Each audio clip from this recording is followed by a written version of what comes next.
Los verdaderos cristianos a veces tienen serias dudas. Aquí hay 8 tipos diferentes de dudas que a menudo surgen.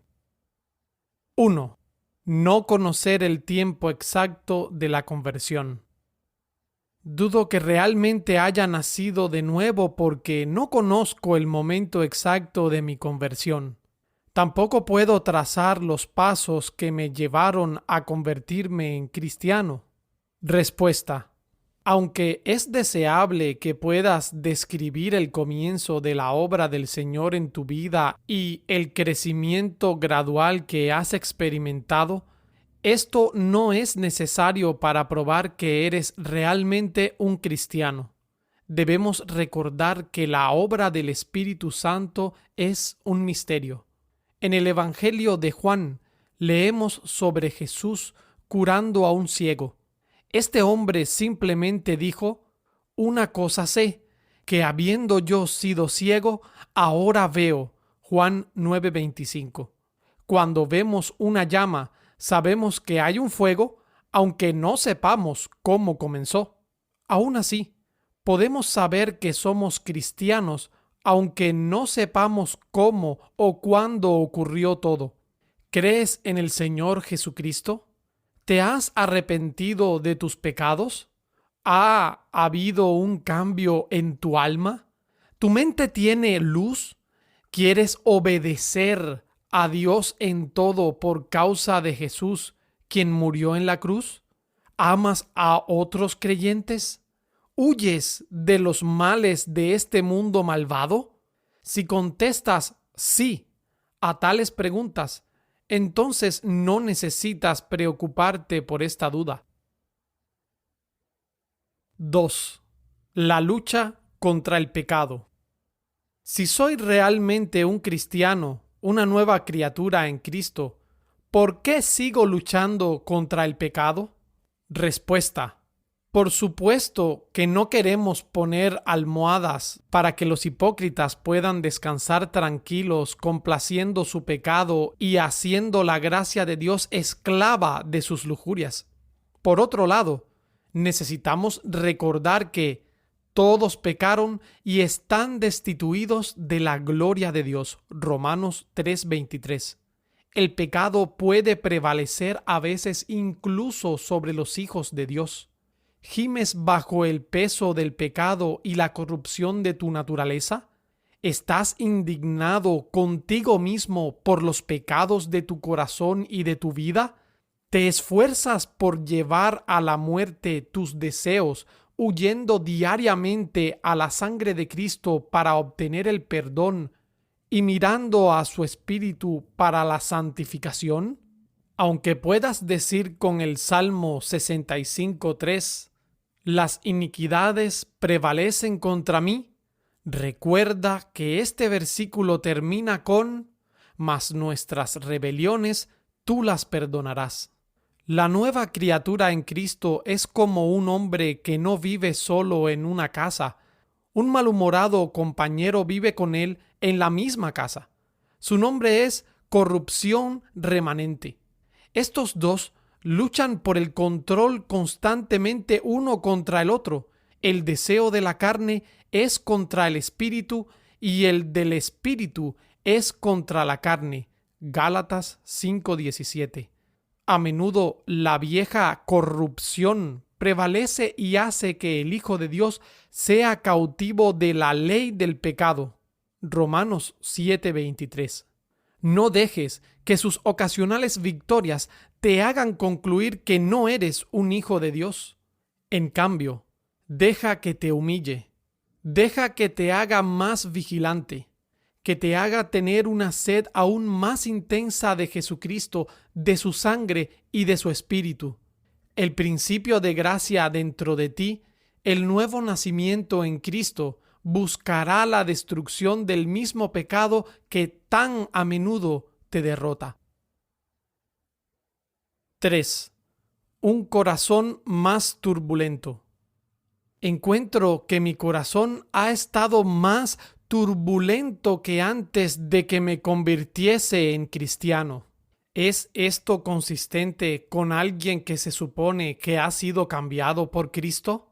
Respuesta: ciertamente, hay casos espantosos de personas que parecen haberse convertido en cristianos, pero que luego renuncian a la fe y caen en una inmoralidad descarada y abierta. Parece que el diablo regresa a sus corazones con 7 espíritus peores que él. Compárese Mateo 12:45. Estas personas se encuentran en un estado espiritual sumamente peligroso. Se arriesgan a pecar contra el Espíritu Santo. Deben arrepentirse antes que sea demasiado tarde. Sin embargo, este no es necesariamente tu caso. La corrupción puede ser despertada en un cristiano aún más fuertemente de lo que era antes de convertirse en cristiano. Podría parecerle que todas las fuerzas del infierno se han levantado para tratar de recapturarle como fugitivo. Tal conmoción puede ocurrir en aquellos verdaderamente cambiados por Cristo. Cuando la gracia restrictiva se enfrenta a la corrupción en un nuevo creyente, no es de extrañar que la corrupción trate de luchar. Se rebela contra la ley de mi mente. Romanos 7:23. El pecado resistirá con más fuerza cuando sepa que este nuevo principio busca echarlo fuera. Cuando el sol brilla a través de una ventana, vemos todo el polvo de la casa que antes no veíamos. Así que cuando la luz de la gracia brilla en nuestras vidas, vemos la corrupción dentro de nosotros y que no habíamos notado antes. El pecado no está del todo muerto en el alma del creyente. Está muriendo una muerte lenta. Está siendo crucificado. No es de extrañar que empiece a luchar tan intensamente. Sabe que está a punto de morir, así que lucha por vivir. Además de todo esto, el cristiano podría enfrentarse a tentaciones más numerosas y fuertes después de su conversión. Satanás tiene que trabajar más duro para tratar de traer de vuelta a uno que ha escapado que para mantener a uno que todavía está cautivo. El autor de Hebreos dice: después de haber sido iluminados, sostuvisteis gran combate de padecimientos. Hebreos 10:32. Y añade: no perdáis pues vuestra confianza, que tiene grande galardón. Versículo 35. Recuerda que la gracia de Dios es suficiente para ti y que el Dios de paz aplastará pronto a Satanás bajo tus pies. ¿Recuerdas cómo el faraón y los egipcios tenían a los israelitas acorralados en el Mar Rojo, pero luego Dios intervino y los destruyó? Éxodo 14. No dejes que esta duda destruya los cimientos de tu confianza. Despójate de toda duda. Sé fuerte en el Señor y en el poder de su fuerza, y saldrás victorioso. 4. Amor por las cosas de este mundo. A menudo siento que mi amor por las cosas de este mundo es más grande que mi amor por Dios. ¿Cómo entonces puedo llamarlo Padre? De hecho, a veces parece que el afecto que solía sentir por Dios se ha ido. Temo que todo el amor que he tenido por el Señor solo ha sido como un relámpago. Me temo que soy un hipócrita. Respuesta: no se puede negar que el amor dominante por el mundo es una marca segura de un hombre que no es salvo. Si alguno ama al mundo, el amor del Padre no está en él. Primera de Juan 2:15. Sin embargo, los afectos más activos no siempre son los más fuertes. Un pequeño arroyo a veces hace más ruido que un poderoso río. La fuerza de nuestros afectos solo puede medirse por la firmeza y la solidez de la raíz. Supongamos que una persona se encuentra con un amigo que ha estado fuera del país. No ha visto a este amigo desde hace mucho tiempo. La expresión de su afecto por ese amigo podría en este momento ser más fuerte que sus sentimientos por su propia esposa e hijos. ¿Concluiríamos que ama a su amigo más que a ellos? Seguramente no. Aún así, aunque un cristiano pueda en el momento ser movido por el amor a algo en este mundo, esto no significa que lo ame más que a Dios. El amor a Dios está siempre más firmemente arraigado en el corazón del creyente que cualquier disfrute mundano. Si alguna vez hay una disputa entre el amor a Dios y el amor al mundo, uno de los amores ganará. Mateo 6:24. ¿Quieres entender tu estado espiritual? Mira en tu propio corazón y pon los dos amores en la balanza. Mira cuál pesa más que el otro. Pregúntate ante Dios si te separarías de Cristo por causa de alguien o de algo en el mundo.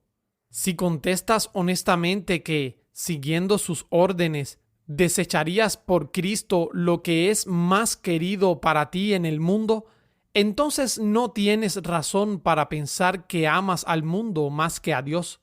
Por otro lado, si amas a alguien o algo en el mundo más que a Dios, entonces no eres un creyente.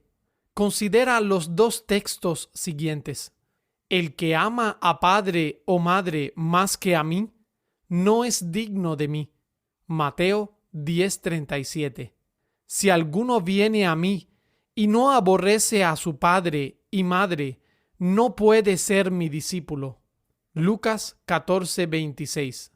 De estos textos, podemos deducir que quien está dispuesto a separarse incluso de su padre y su madre por el Señor, los ama a ellos menos que a Él. Además, considere que hay dos tipos de amor por Cristo. Primero, hay un amor emocional por Él.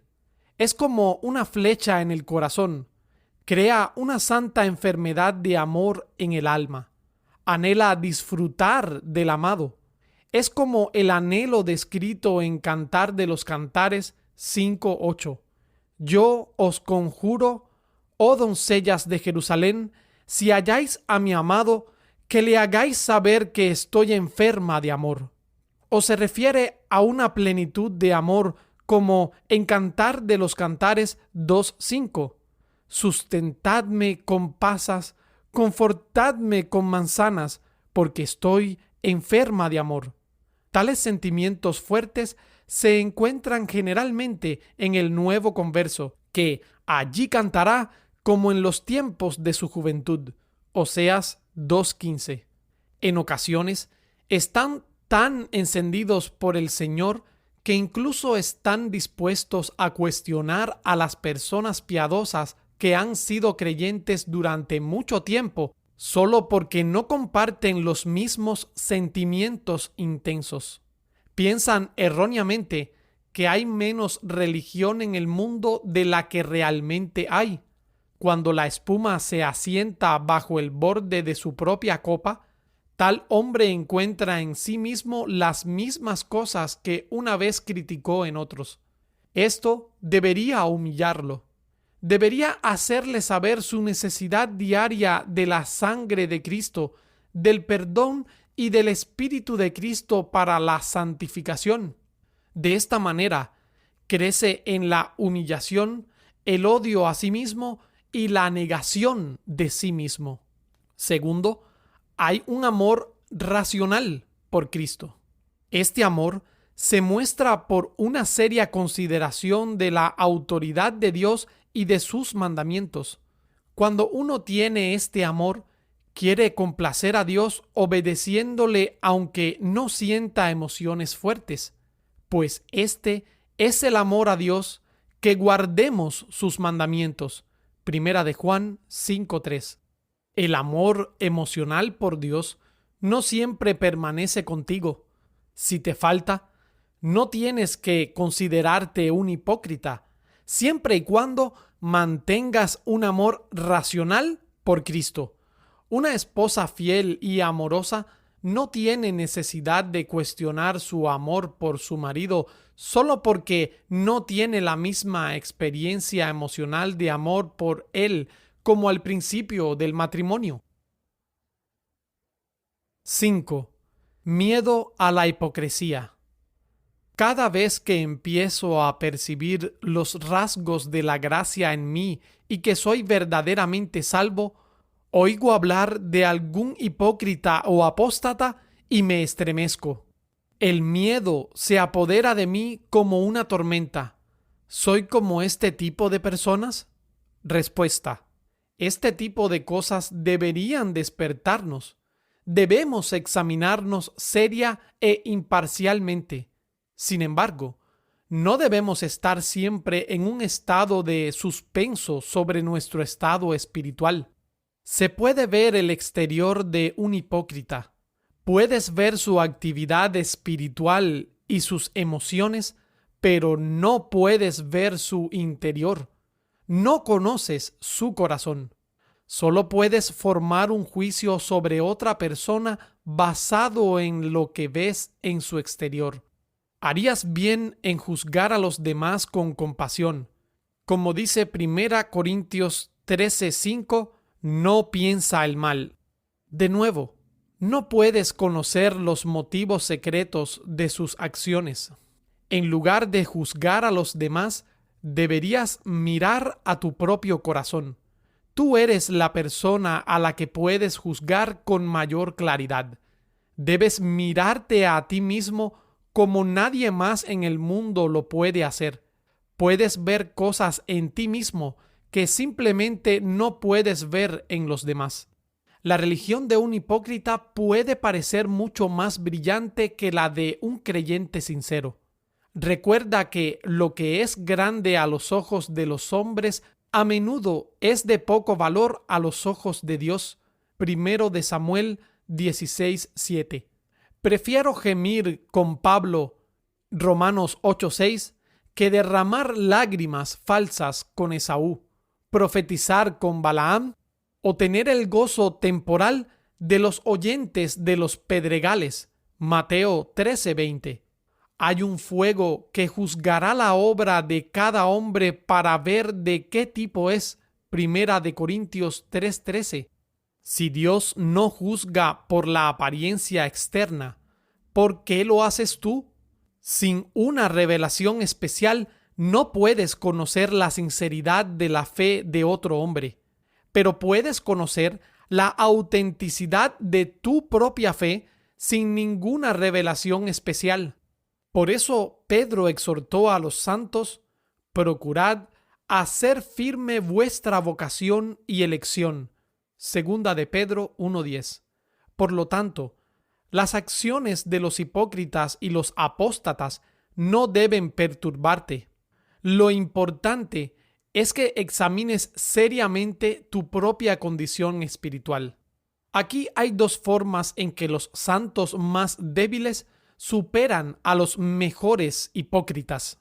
Primero, los santos se niegan a sí mismos, renuncian a toda confianza en sí mismos y en sus obras.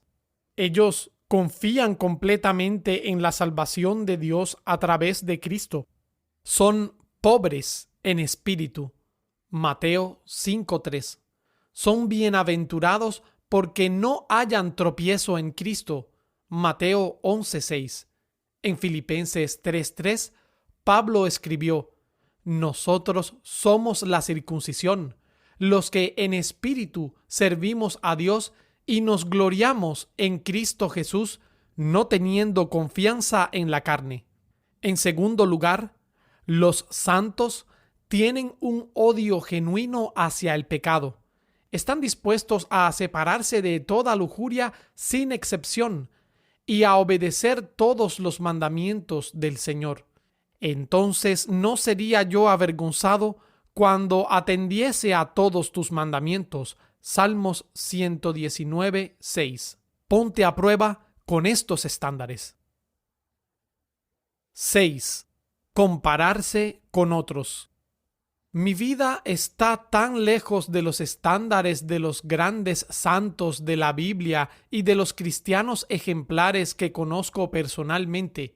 Cuando los miro, apenas puedo soportar mirarme a mí mismo al compararme con ellos. ¿Cómo puedo afirmar que estoy en la misma familia con tales santos? Respuesta.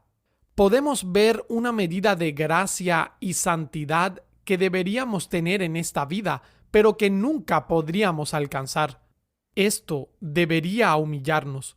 También debería hacernos avanzar con más vigor hacia la meta.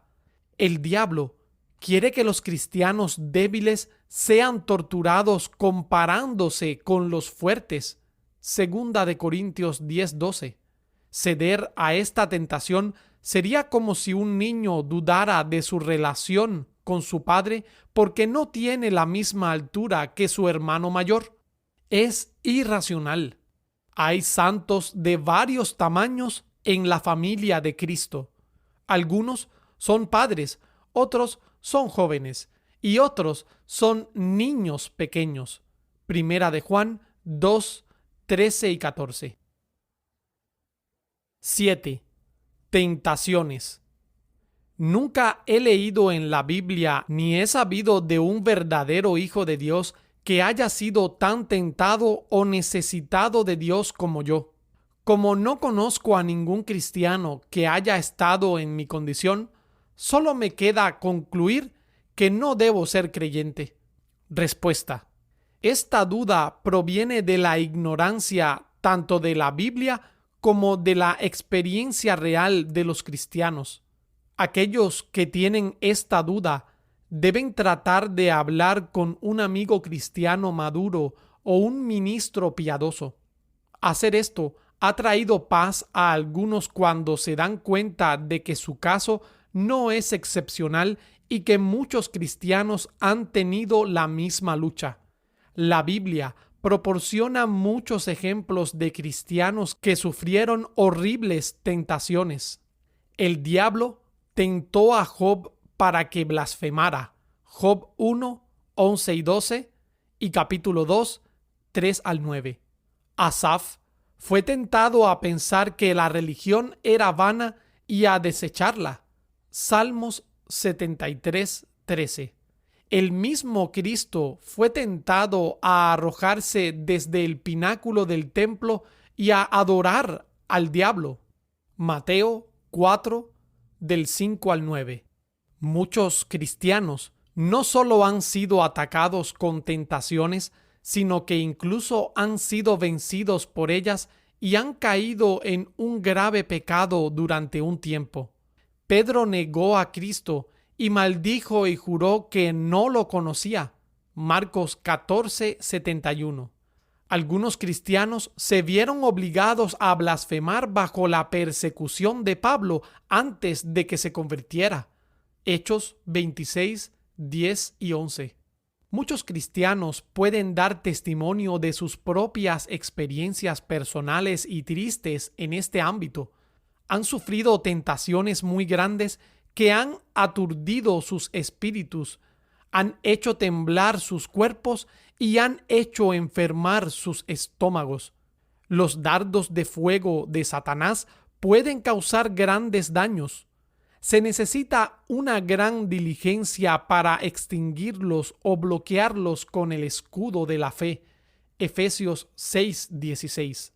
A veces Satanás lanza tantas bolas de fuego a nuestra casa que todo lo que podemos hacer es correr sin cesar de un lado a otro para apagarlas. Debemos recordar, sin embargo, que el simple hecho de ser tentado no es pecado. Es pecado solo cuando consentimos la tentación. Santiago 1, 14 y 15. Si uno es tentado a pecar, pero no consiente en la tentación, no puede ser acusado de ese pecado, así como un hombre casto no puede ser acusado de engendrar un hijo fuera del matrimonio. Supongamos que acudes a un amigo cristiano maduro o a un ministro y compartes tu problema, pero ellos dicen que nunca han conocido a nadie exactamente en tu estado. Aún así, no deberías pensar que tu caso es excepcional. Desde luego, no deberías perder la esperanza. Incluso un cristiano maduro o un ministro piadoso podrían no conocer todas las dificultades que un hijo de Dios puede enfrentar. Algunos han tenido luchas conocidas solo por Dios y sus propias conciencias. Aunque las Escrituras proveen instrucciones para cada condición en la que un creyente puede estar, 1 Corintios 10:13, no enumeran exhaustivamente cada lucha que un cristiano puede enfrentar. Aunque no puedas encontrar tu caso específico en la Biblia, trae tu caso a la Biblia y encontrarás un remedio. No te preocupes por tratar de averiguar si alguien ha estado alguna vez en tu condición. Esfuérzate, en cambio, por aplicar a Cristo a tu condición. Cristo tiene un remedio para todas las enfermedades del alma. Aunque encontraras un verdadero cristiano que fuera tentado de la misma manera que tú, ¿qué probaría eso? Sus situaciones no serían exactamente las mismas en todos los sentidos. Considera el rostro humano. En cierto modo, todos los rostros humanos son iguales. Cada uno tiene los mismos rasgos. Al mismo tiempo, cada rostro es también diferente y puede ser distinguido de los demás. Conclusión: si ves las marcas de la regeneración bíblica en tu vida, deberías concluir que estás en el estado de gracia. Esto es cierto incluso si estás luchando con tentaciones que te parecen únicas, lo cual, por cierto, es imposible. 8. Pruebas aparentemente inusuales. Las luchas que tengo son extrañas o inusuales. Dudo que un hijo de Dios haya enfrentado alguna vez el tipo de pruebas providenciales que yo he enfrentado. Respuesta: mucho de lo que se dijo anteriormente, ver la séptima duda, se aplica aquí también. El santo Job fue asaltado con todo tipo de tentaciones, pero las despreció y se mantuvo firme. El apóstol Pedro dice que los cristianos pueden ser probados. Amados, no os sorprendáis del fuego de prueba que os ha sobrevenido, como si alguna cosa extraña os aconteciese. 1 Pedro 4:12. A veces viajamos por caminos donde no podemos ver huellas ni de hombres ni de bestias. Sin embargo, no podemos concluir de esto que nadie haya ido por este camino antes que nosotros. Aunque no puedas ver las huellas del rebaño en el camino de tu aflicción, no debes concluir que eres el primero en recorrer ese camino. Pero, ¿y si fueras el primero en caminar por ese camino? En teoría, algún santo u otro puede ser el primero en beber de una copa amarga. Pero incluso entonces, si tal cosa fuera posible, ¿quiénes somos nosotros para cuestionar las circunstancias providenciales que Dios nos ha dado? En el mar fue tu camino y tus sendas en las muchas aguas, y tus pisadas no fueron conocidas. Salmos 77:19. Si el Señor te llevara al cielo por algún camino remoto, por así decirlo, no tendrías motivos para quejarte. Debemos aprender a permitir la debida libertad para la soberanía de Dios. Cumple con tu deber. No dejes que ninguna dificultad que enfrentes te oculte el hecho de que estás en un estado de gracia.